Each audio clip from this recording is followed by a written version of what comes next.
e quero pensar com os irmãos, meditar um pouquinho.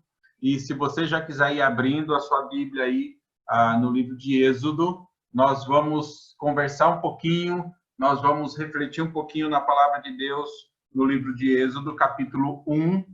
E quando nós pensamos no livro de Êxodo, com certeza, enquanto você vai abrir a Bíblia, você vai pensando em muitas coisas que você se lembra do livro de Êxodo.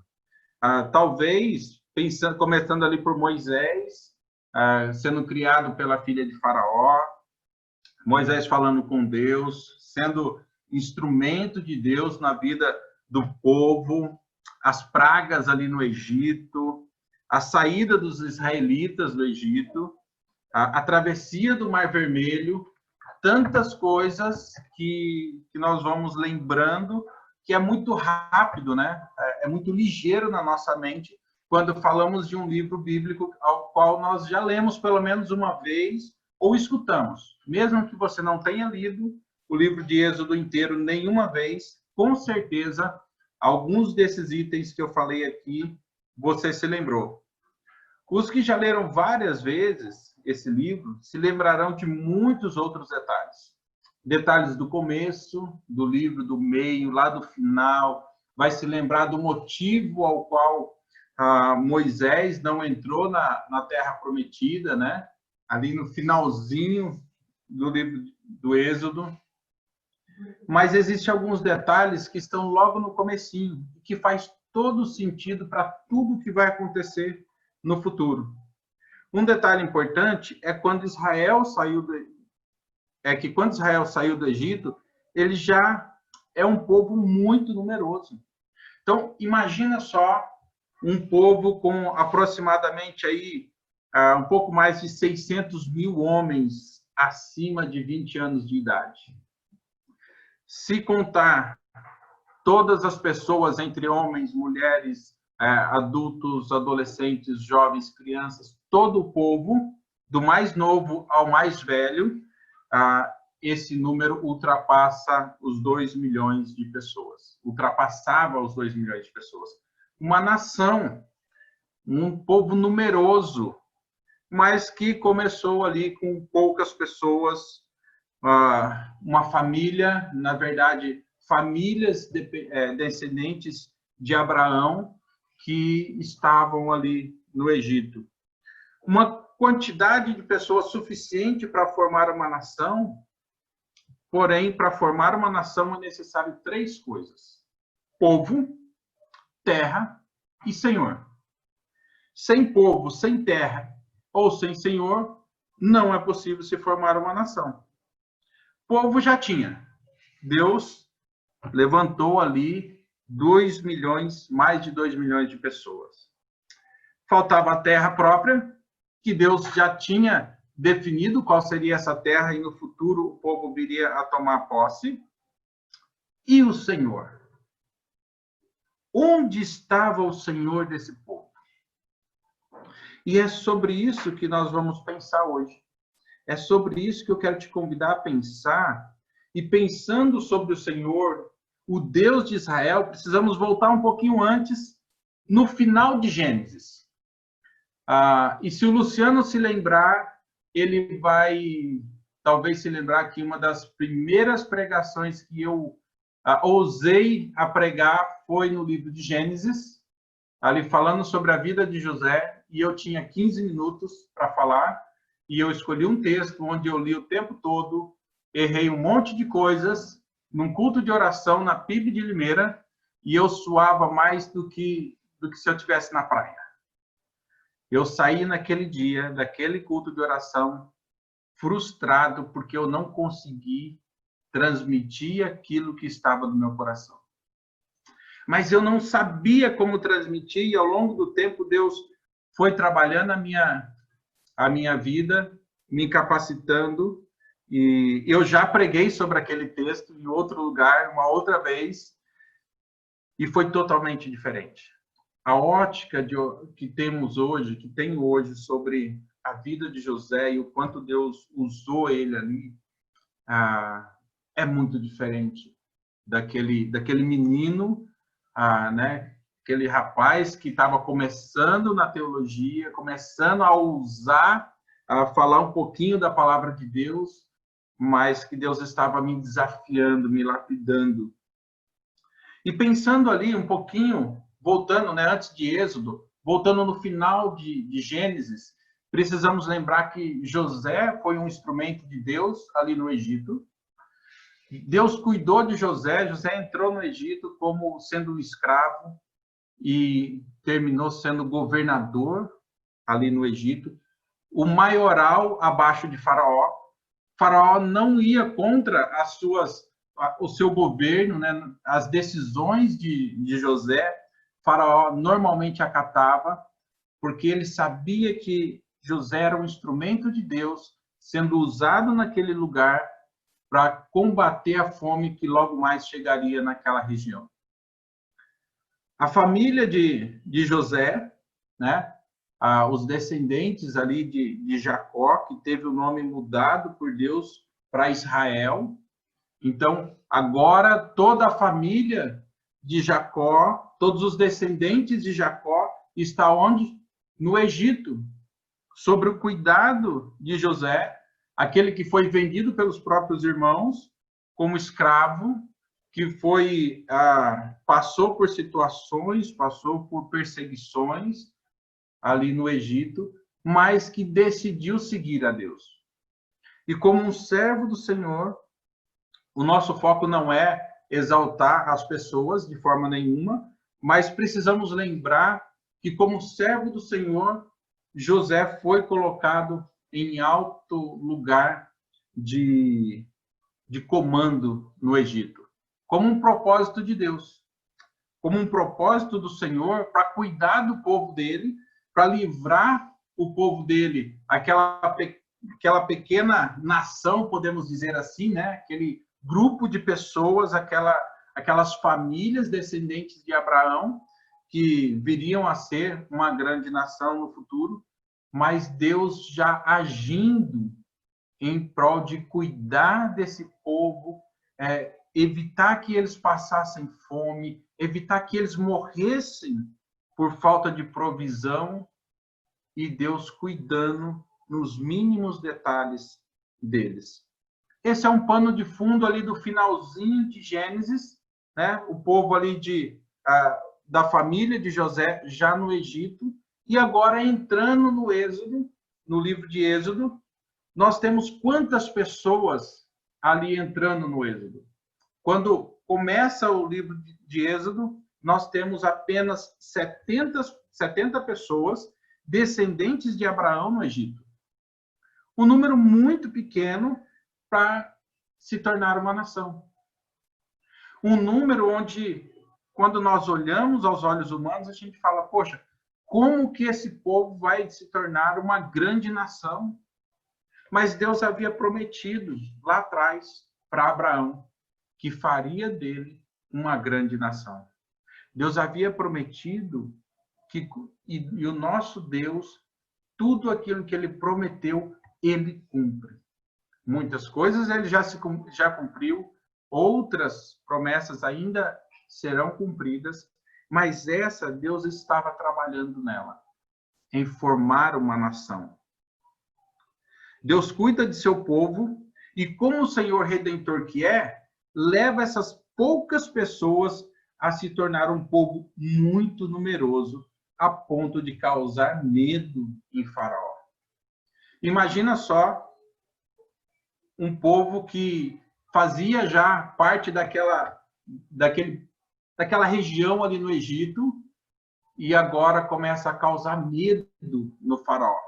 Começa a crescer e causar medo. E é nessa ótica, é com esse pano de fundo que eu gostaria que você agora lesse comigo, e nós vamos ler os 22 versículos do capítulo 1, e é com esse filme na sua mente. E se você já assistiu ao filme Êxodo, né, de Hollywood, então você vai ver que não tem nada a ver com o que nós vamos ler aqui, não tem nada a ver com muitas coisas do que a Bíblia nos traz.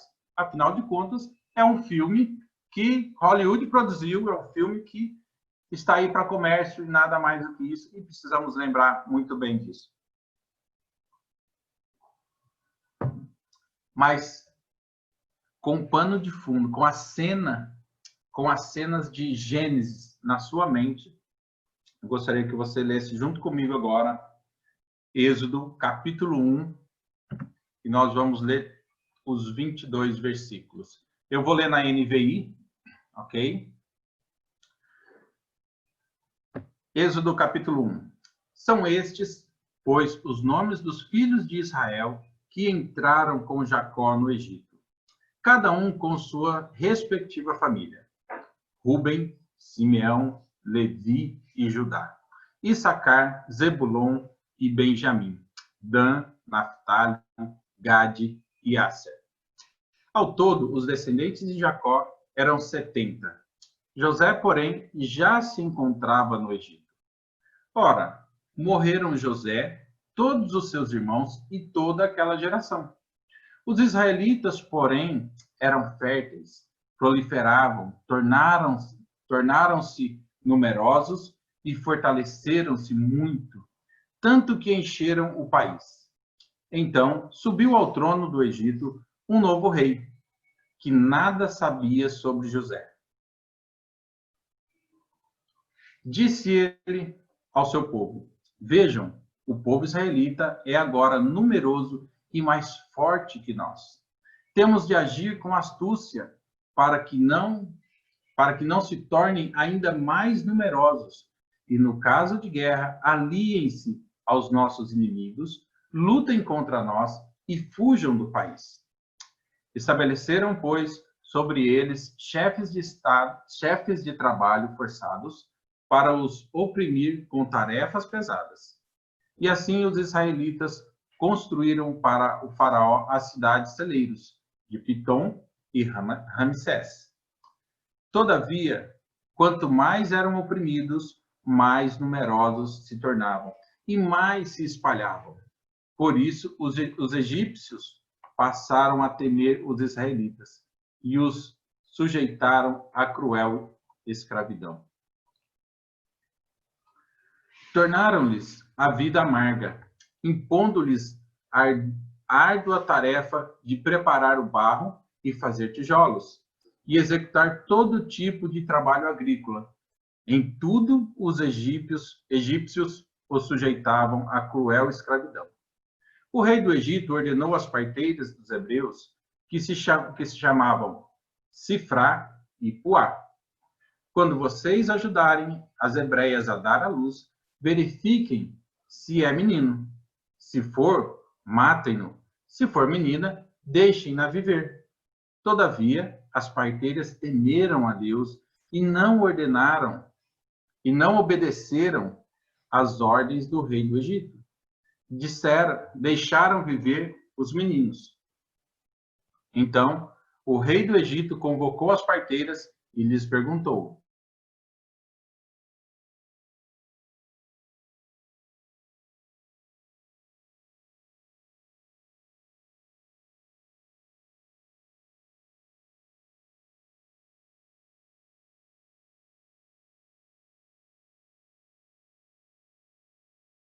Deus foi bondoso com as parteiras. Deus foi bondoso com as parteiras e o povo ia se tornando ainda mais numeroso, cada vez mais forte. Visto que as parteiras temeram a Deus, ele concedeu-lhes que tivessem suas próprias famílias. Por isso, o faraó ordenou a todo o seu povo: lancem ao Nilo todo menino recém-nascido, mas deixem viver as meninas. Amém? O que está acontecendo aqui? O faraó está com medo. O faraó agora tem medo do povo. Para entender muitas coisas que ocorrem neste livro, precisamos olhar para o verso 7. O verso 7 nos dá uma informação preciosíssima. Olha o que diz o verso 7. Os israelitas, porém, eram férteis, proliferaram, tornaram-se numerosos e fortaleceram-se muito, tanto que encheram o país. As palavras proliferaram, tornaram-se numerosas e fortaleceram-se muito, são significados da palavra hebraica rabá, que também tem como significado multiplicar, aumentar excessivamente. Então, o próprio significado dessa palavra hebraica já traz para nós a descrição do quanto Deus estava multiplicando esse povo. Aumentar excessivamente. E aumentar um povo que aparentemente era pequeno. Quem é o único capaz de fazer a estéril vir a ser mãe? Quem é capaz de fazer uma família se tornar uma grande nação? Essa é a pergunta que nós precisamos ter muito bem enraizada no nosso coração, para termos sempre a resposta, que é somente Deus, e é sobre ele o livro do Êxodo. É sobre esse Deus que o Êxodo se refere. O Deus que faz milagres, que transforma um pequeno povo de 70 pessoas em mais de 2 milhões de pessoas, transforma uma família em uma nação, levanta uma multidão e causa medo em homens, causa medo em reis. Um Deus que faz a diferença a ponto de mulher que achava que não mais poderia ter filho, assim como Sara, já na sua velhice, veio a ser mãe por ação de Deus. E tantas outras mulheres nós podemos ver na Bíblia que Deus agiu e elas vieram a ser mães, vieram a conceber, não por força da medicina ou de qualquer outra coisa, mas por ação direta de Deus. Eu não quero dizer que a medicina não possa ser um instrumento de Deus hoje para ajudar famílias, casais a terem seus filhos. Mas naquela época, a ação era diretamente de Deus, sem medicina. E eu quero deixar muito claro que, mesmo com a medicina, se não houver o agir de Deus, nada vai acontecer. Tá bom? Não sou contra a medicina, não tenho nenhum problema com isso, mas tenho muito claro para mim que se não for vontade de Deus, se não for ação de Deus em permitir, jamais haverá de nascer outra criança. Certo? E Deus age nos mínimos detalhes. Este primeiro capítulo já nos apresenta Deus como o Senhor cuidadoso, protetor e resgatador do povo. Um Deus que protegeu José lá no Egito, quando chegou, quando se tornou governador, protegeu a família, protegeu quando o povo foi aumentando cada vez mais, e por ação de Deus esse povo foi aumentando tanto a ponto de pôr medo no faraó. Quero lhe convidar a trazer à sua memória as cenas sobre o que acontece com José quando ele chega no Egito. Você deve se lembrar de muitas pregações ou de muitas vezes que você leu, né, essa passagem de José. Eu queria te convidar a lembrar dessa passagem, da chegada dele no Egito, da sua família quando ele recebe no palácio, quando José recebe e forma na sua mente agora, é como se você estivesse vendo um filme, como se você tivesse assistido um filme, se você tivesse assistido uma série na TV, né? E você vai trazendo à sua mente agora aquilo que você já viu no passado, aquilo que você já leu e construiu na sua mente, José recebendo a família dele, e agora José cuidando dos seus familiares ali no Egito. E é com esse sentido que eu gostaria que você olhasse. E é como se nós entrássemos agora no livro do Êxodo como um novo capítulo, uma sequência do que vem acontecendo em Gênesis, e agora a vida de José vai seguindo adiante. É como se o cenário continuasse. É como não mudou o cenário. o cenário continua.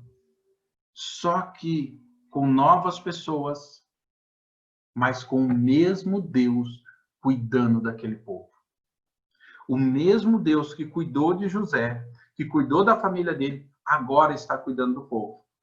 O mesmo Deus que cuidou para que os descendentes de Abraão não morressem, agora a providência de Deus é para que esse pequeno povo se torne uma grande nação. É para que esse povo aumente numerosamente, de forma que os egípcios jamais pudessem imaginar. A ponto do rei do Egito ter medo de tudo que estava acontecendo. Deus faz com que, mesmo sob grande opressão e perseguição, os israelitas continuassem a se multiplicar grandemente. E quanto maior a perseguição, mais o povo se multiplicava. Não porque o povo é forte ou obstinado, mas por causa da ação de Deus na vida de seu povo. Olha o verso 12. O que o verso 12 nos fala? Todavia, quanto mais eram oprimidos, mais numerosos se tornavam e mais se espalhavam. O que Deus está fazendo no meio desse povo? Deus está multiplicando. Deus está cumprindo a promessa feita a Abraão de tornar sua descendência em uma grande nação. Tornar daquele homem, daquela família, uma nação tão numerosa que não seria possível se contar, assim como as areias do mar. E Deus vai trabalhando na vida deles para agora ser uma nação. Para ser uma nação, é necessário ter um grande número de pessoas. E o Senhor está constituindo esse povo, mesmo que ele ainda não seja reconhecido pelo povo como Senhor. O povo, as indicações que nós temos aqui, não é que o povo reconhecia Deus como seu Senhor, porque eles estavam ainda envolvidos com os costumes do Egito, vivendo uma vida cotidiana do Egito como se fizessem parte daquele lugar, com os hábitos e tudo mais. Não havendo relacionamento pessoal com Deus. Esse povo ainda não tinha um relacionamento pessoal, íntimo, com o seu Senhor.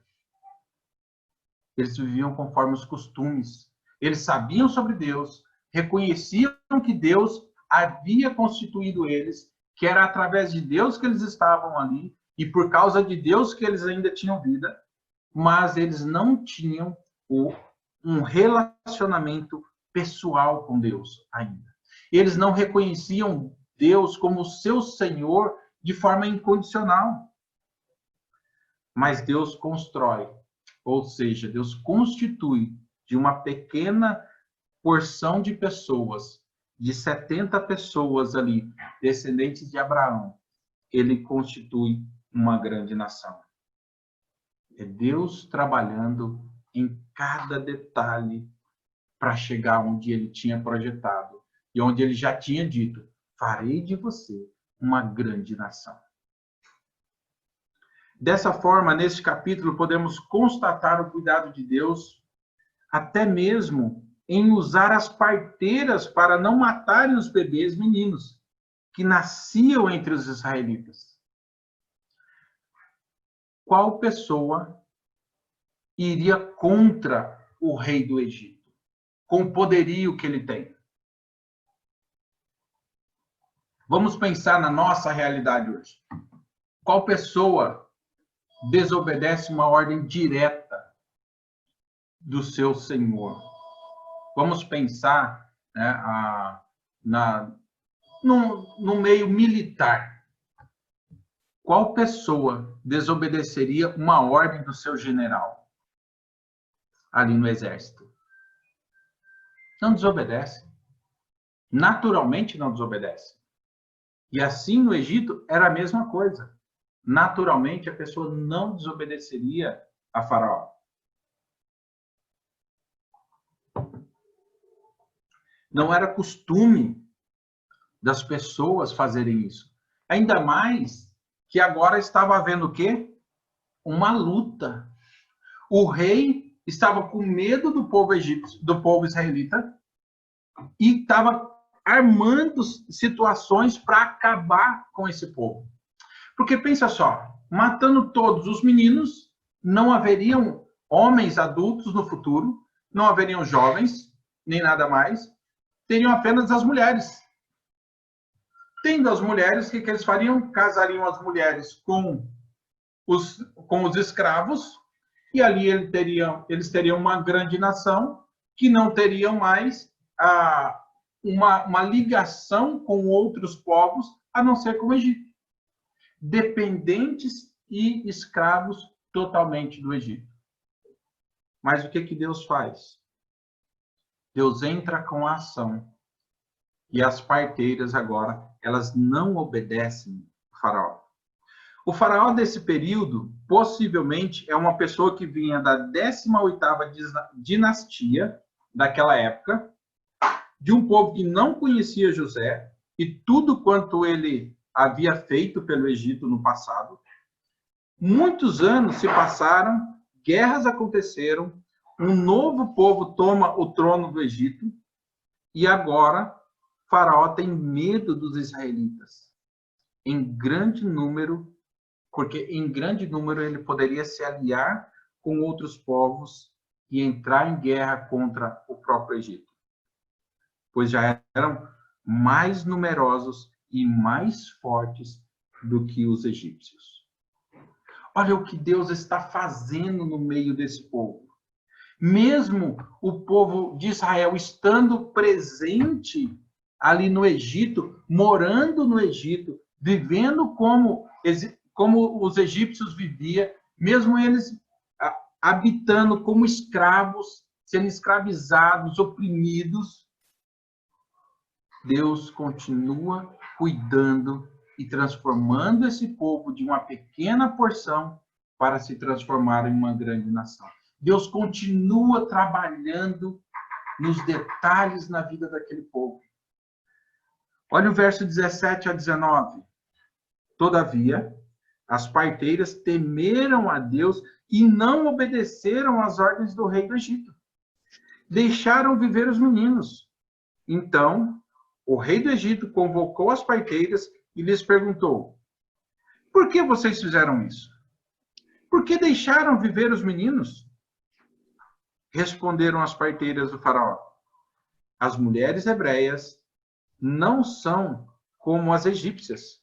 São cheias de vigor e dão à luz antes de chegarem às parteiras. É possível que as parteiras atrasassem para chegar lá no momento do parto. É possível que... E entendam bem, irmãos, quando nós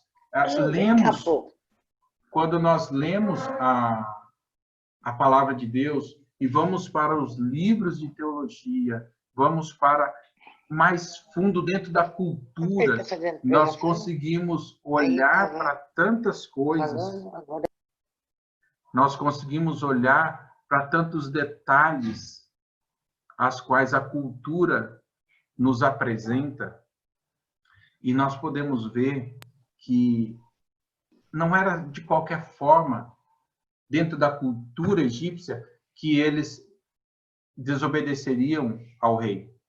Então é possível que elas atrasassem para chegar até lá.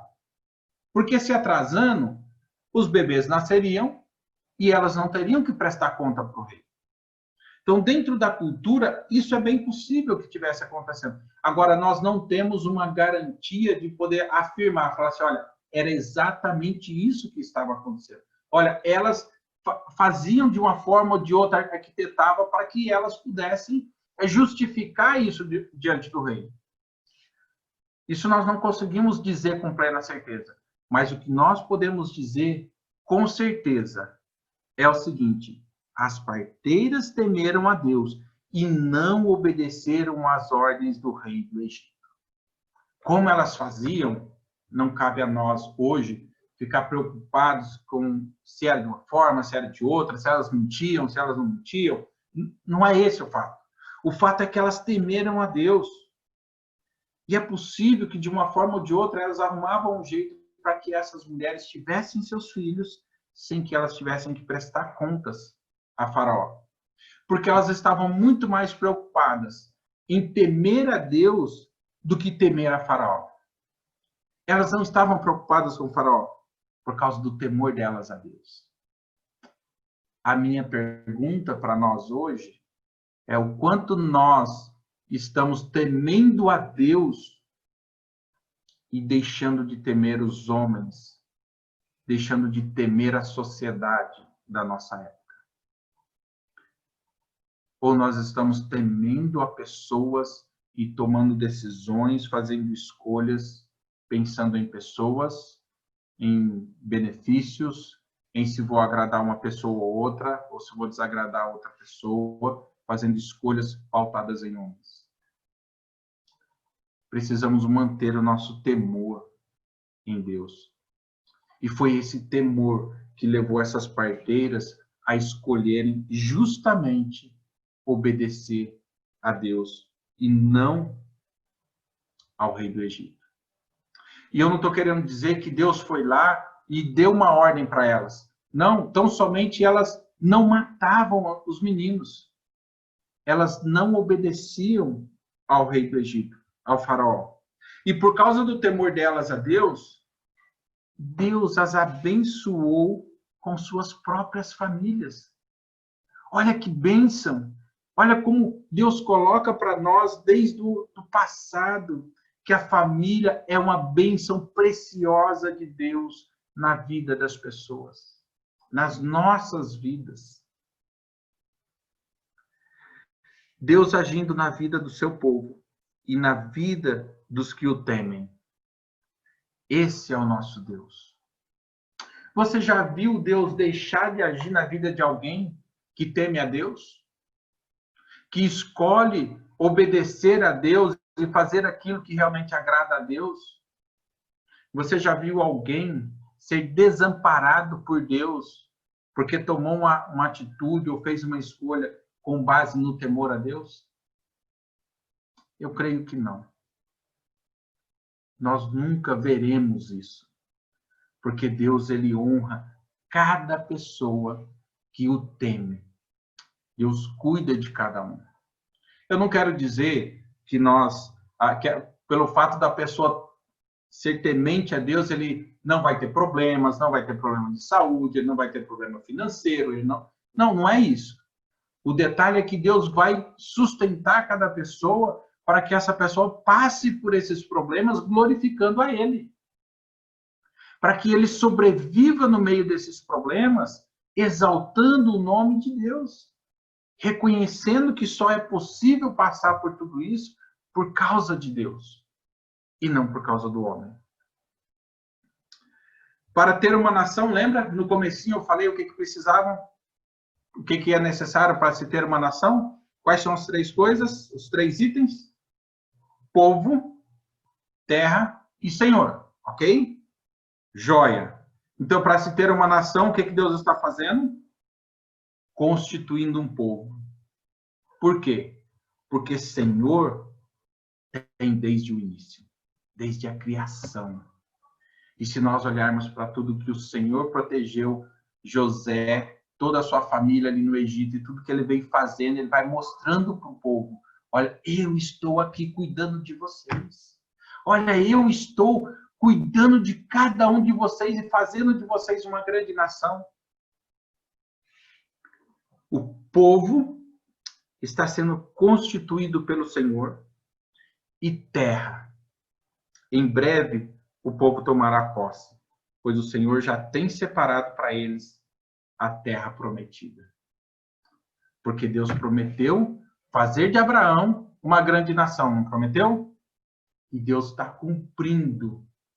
Deus prometeu que colocaria toda a nação dele, todo o povo dele, numa terra abençoada, uma terra onde ele levaria o povo dele. Não prometeu? E Deus vai levar. Quando nós vamos caminhando no livro de Êxodo, nós vemos o quanto Deus vai lapidando cada pessoa, lapidando esse povo, transformando esse povo, para que quando ele chegar lá na Terra Prometida, ele entrar lá, ele tenha convicção de que quem colocou ele lá foi o mesmo Senhor que cuidou lá atrás, que transformou daquela família uma grande nação. Conclusão.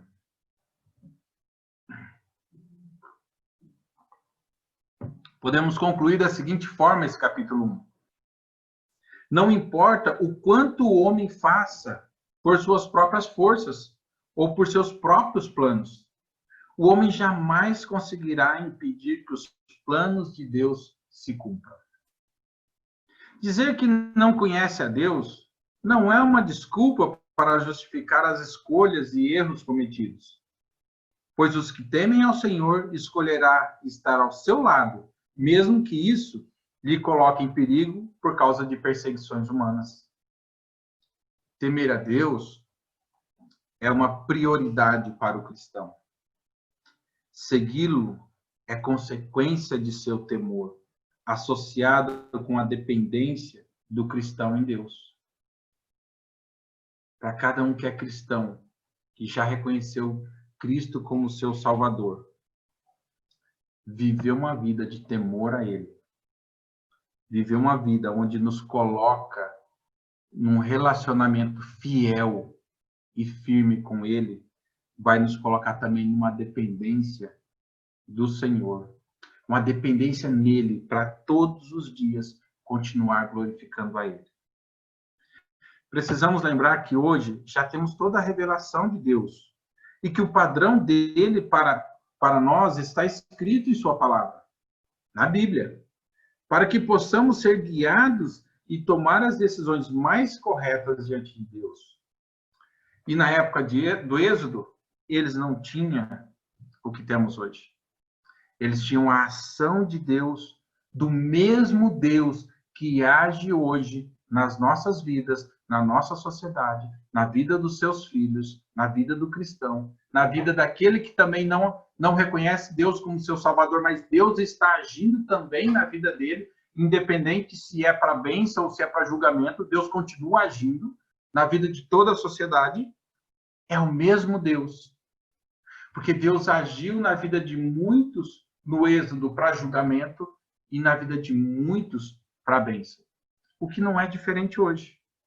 O detalhe, irmãos, é que nós temos a palavra de Deus hoje, que nos mostra o que aconteceu lá atrás e nos mostra o caminho certo que devemos seguir, como devemos caminhar, para onde devemos seguir, e nos mostra um Deus tão cuidadoso conosco, fiel para com as suas promessas, e que nos deixa tão seguro de que ele vai cumprir cada uma delas, porque ele vem cumprindo e vem fazendo milagres em nossos meios, no meio de cada um das nossas famílias. Onde nós olharmos, nós podemos ver a ação de Deus. É o próprio Deus agindo lá, o mesmo Deus que agiu lá, age hoje e vai continuar agindo até que ele venha para nos buscar, até que ele venha para resgatar definitivamente todo o seu povo e nós irmos para a morada eterna com o Pai. Deus continua agindo hoje e vai continuar agindo sempre. Como nós podemos aplicar esse texto de Êxodo na nossa vida? Se nós formos pensar hoje em aplicações, como nós podemos aplicar esse texto? Podemos aplicar no trabalho. Trabalhe como quem trabalha para o Senhor.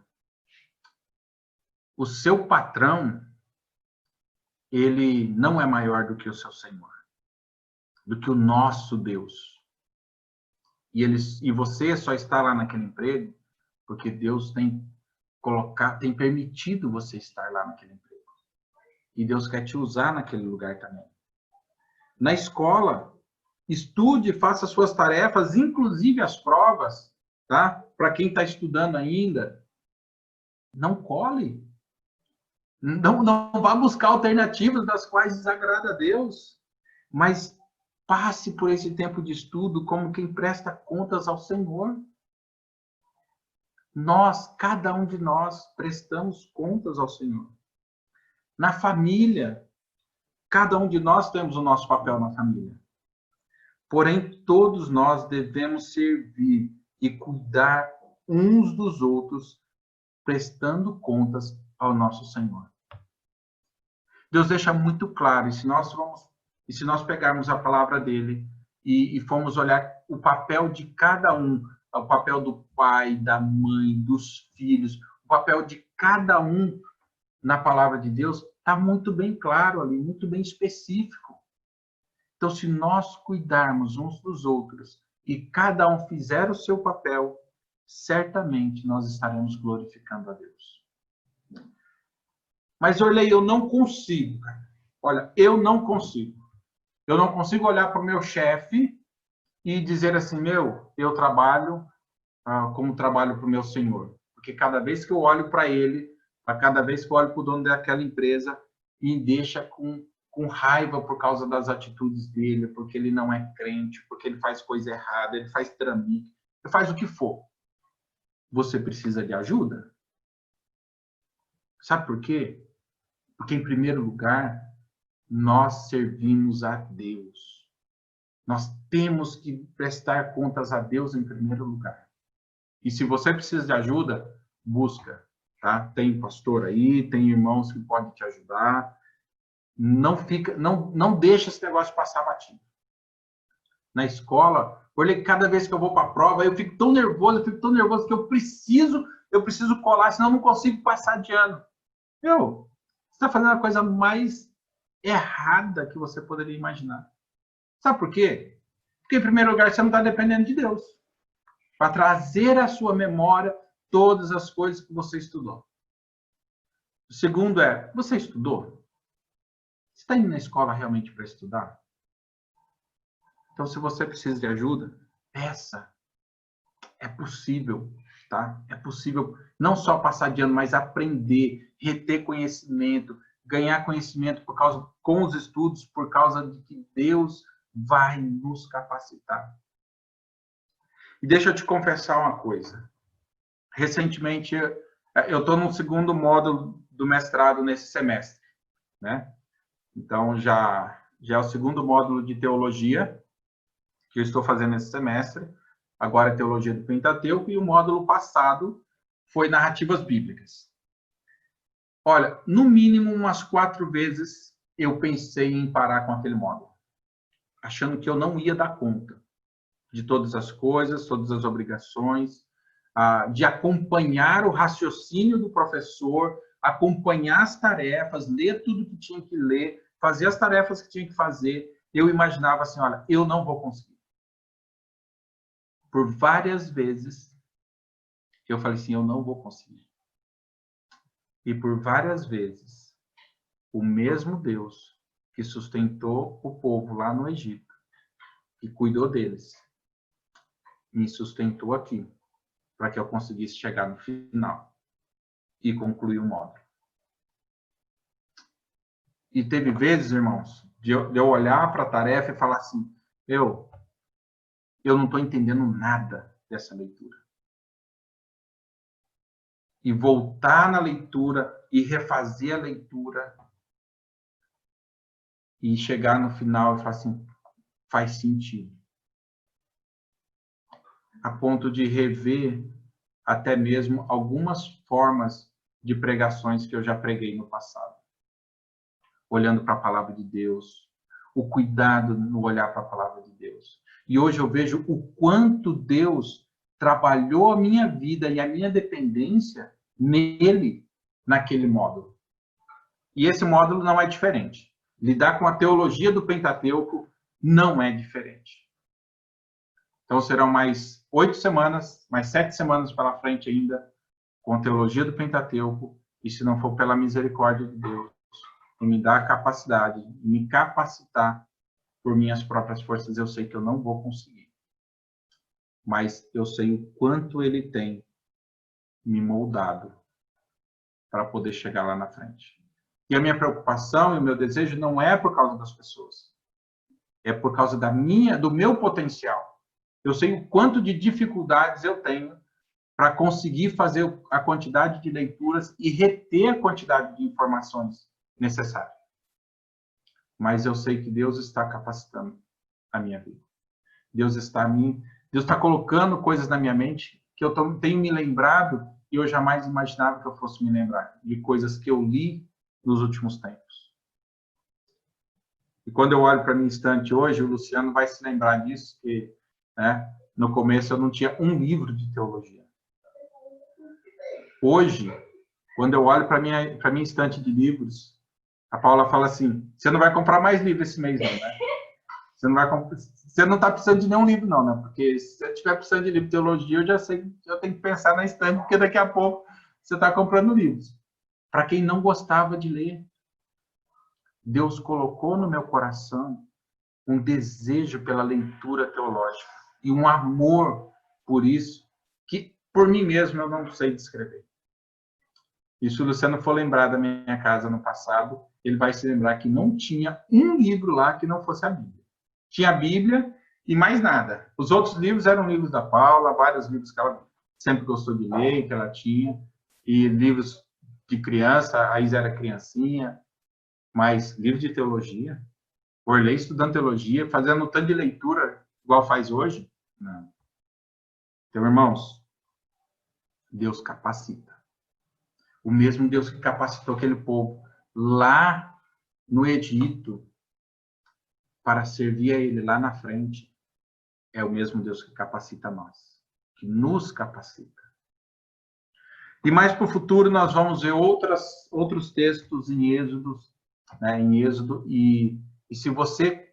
Eu queria desafiar você a pegar agora, a partir do capítulo 2, e ir até o final do livro, e você vai construindo na sua mente como se você estivesse assistindo um filme. E a cada capítulo, uma nova cena Deus vai construindo ali nesse cenário.